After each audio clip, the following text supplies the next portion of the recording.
ओम श्री आनंद श्री परमात्मनि नमः। ओम मर्यादा पुरुषोत्तम राम की महिमा अनंत है। वे अखंड ब्रह्मांडाधिनायक हैं, अखिलेश्वर हैं। उनका दर्शन पूजन, उनका सानिध्य मिलना अनंत जन्मों की पूड़ियों का फल है।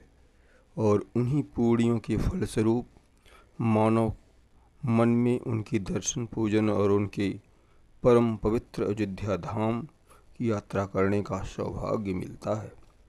लेकिन ये सौभाग्य तब मिलता है जब उनकी कृपा होती है, और उसे भगवान श्री राम ने मेरे ऊपर कृपा की। और एक दिन मैं भी वो शुभ घड़ी आ गई। वैसे तो अयोध्या अक्सर मेरे रूट में ही पड़ता है। लखनऊ दिल्ली आते जाते हमेशा रास्ते में ही पड़ता है, लेकिन ऐसा सौभाग्य नहीं हुआ कि कभी भगवान का दर्शन करूं। लेकिन वो शुभ घड़ी आखिर आ गई और अयोध्या दर्शन की योजना बन गई। मैं इस समय बहादुरगढ़ में रहता हूं। मई के दूसरे सप्ताह में आना तय हुआ और मेरी ट्रेन दिन में 3:10 पर आनंद विहार से थी। सीट क्लियर नहीं थी, फिर भी राम जी की कृपा से बैठने सोने में कोई परेशानी नहीं हुई। और मैं रात में करीब 1:20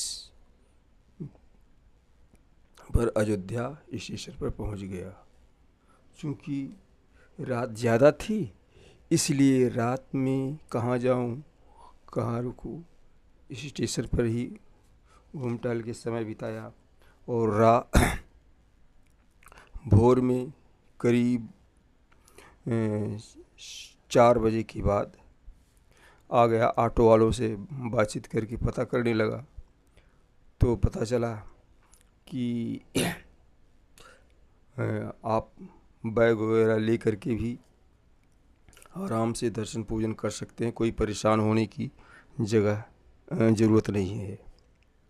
एक भैया ऑटो वाले ने बताया कि आप सरजू जी जाइए, वहाँ पर बैग रख करके स्नान कर सकते हैं। और स्नान करने के बाद अपना वहाँ से आइए, स्नान बैग ले करके हनुमानगढ़ी का दर्शन भी कर सकते हैं। दर्शन करने के बाद यहाँ राम मंदिर आइए, वहाँ लाकर में अपने सामान को रख करके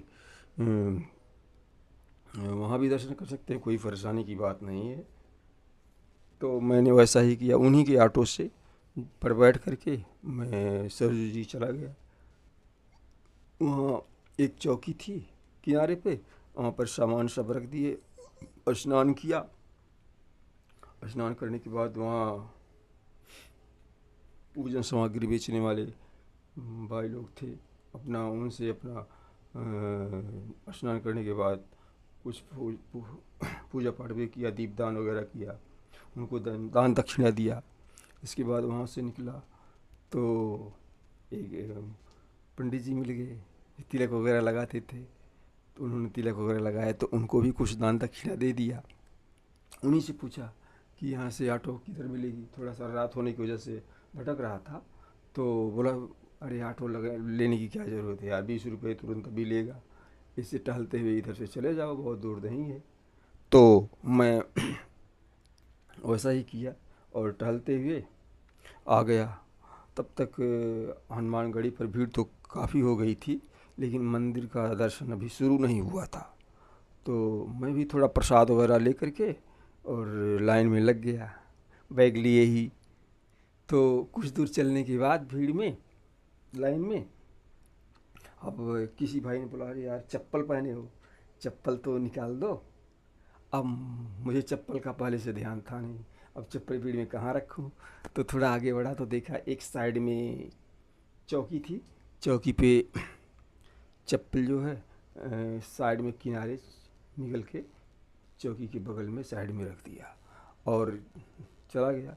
कुछ लगभग 1 घंटे लग गए मंदिर के सामने पहुंचते पहुंचते, सम्मुख पहुंचते पहुंचते। हाँ, भगवान फिर हनुमान जी के दर्शन मतलब अच्छे से हो गए, और दर्शन वगैरह करके फिर आया अपना दूसरी साइड से चप्पल ले लिया। चप्पल लेने के बाद फिर वहाँ से निकला राम मंदिर की तरफ। और राम मंदिर में आया तो वहाँ व्यवस्था बहुत अच्छी है। पहले जूते चप्पल वगैरह मतलब ला कर वहीं रखे जाते हैं, फिर वहाँ जूते चप्पल रखे, फिर अपने दूसरे आगे बढ़ा तो वहाँ पर काउंटर बने हुए हैं, फिर वहाँ अपने सामान बैग वगैरह जो रख दिया। आप लोग जो भी हैं मतलब कोई सामान रखना है तो कुछ भी मतलब गहने कपड़े तो पहन सकते हैं, बाकी और वैसे सामान जो बैग में डाल के रख दीजिए, आपको लॉकर की चाबी मिल जाती है। तो मैंने भी वैसे ही किए, अपने सारे सामान मतलब रख दिए, मोबाइल भी था उसी बैग में डाल के रख दिया। मोबाइल वगैरह कोई भी इलेक्ट्रॉनिक सामान वहाँ कोई ले के नहीं जा सकता है, तो मैंने ही भी रख दिए। रख के आगे बढ़ा, फिर सिक्योरिटी चेकिंग वगैरह हुई। चेकिंग होने के बाद फिर आगे निकल गया। 15-20 मिनट के बाद ही भगवान के सम्मुख था। दर्शन अच्छी तरीके से हो गए, लेकिन यार मेरा मन ना भरा दर्शन करके। और फिर मैं वहाँ से आया, प्रसाद लिया, और फिर कुछ देर के बाद फिर घूम के फिर जो लाइन में लग गया दर्शन करने के लिए दूसरी बार। और वहाँ फिर दूसरी बार भी दर्शन करके फिर आया। प्रसाद वहाँ फिर मिल रहा था, प्रसाद लिया। वहाँ पर पानी पीने की भी व्यवस्था थी, पानी पिया, प्रसाद खाया। इसके बाद फिर वहाँ से निकल के आया इधर रोड पे मार्केट की तरफ। तब तक लगभग 10:30-11 बजने वाले हो गए थे। फिर अपना धूप थी, चूँकि मई का महीना था, धूप तो थी ही, तो फिर कुछ सोचा कि नाश्ता पानी करूँ। फिर नाश्ता पानी थोड़ा मोड़ा किया। इसके बाद फिर खाने पीने की योजना बनाने लगा।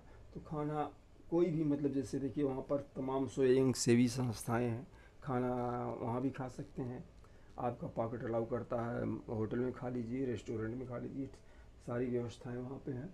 तो मैंने एक महावीर मंदिर है, वहाँ पर भगवान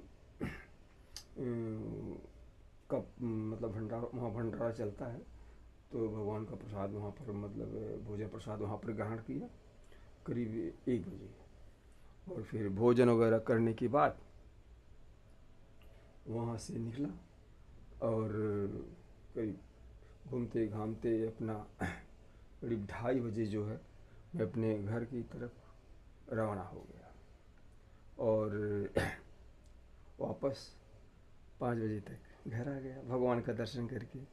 तो कहने का मतलब ये है कि अगर आदमी अकेला भी है तो भगवान का दर्शन कर सकता, कोई असुविधा की बात नहीं है। क्योंकि अगर आपके पास हल्का फुल्का सामान है, बैग है, अकेले हैं, दुविधा की बात है कि मतलब कैसे जाएं, कहाँ रखें सामान लेकर के, भीड़ भाड़ में परेशानी होगी, तो ऐसी बात नहीं है। वहाँ जगह जगह लाकर की भी व्यवस्था है, आप किराए का लाकर लेकर के भी अपने सामान को रख सकते हैं। और सामान को ऐसे नहीं रखते हैं तो ले करके चले जाइए। सबसे पहले मतलब अक्सर आदमी बाहर से जाता है तो दर्शन पूजन करने के पहले सर्विस जाते हैं, स्नान वगैरह करते हैं, तो आप वहाँ जा कर के ऐसे ही अपना सामान रख करके स्नान कर सकते हैं, कोई दिक्कत परेशानी की बात नहीं होती है। स्नान करके आइए, वहाँ से भगवान हनुमानगढ़ी में भगवान हनुमान जी का दर्शन करिए। इसके बाद वहाँ से निकल कर आइए, राम जी का दर्शन करिए, वहाँ पर सारे सामान ला कर में रख दीजिए।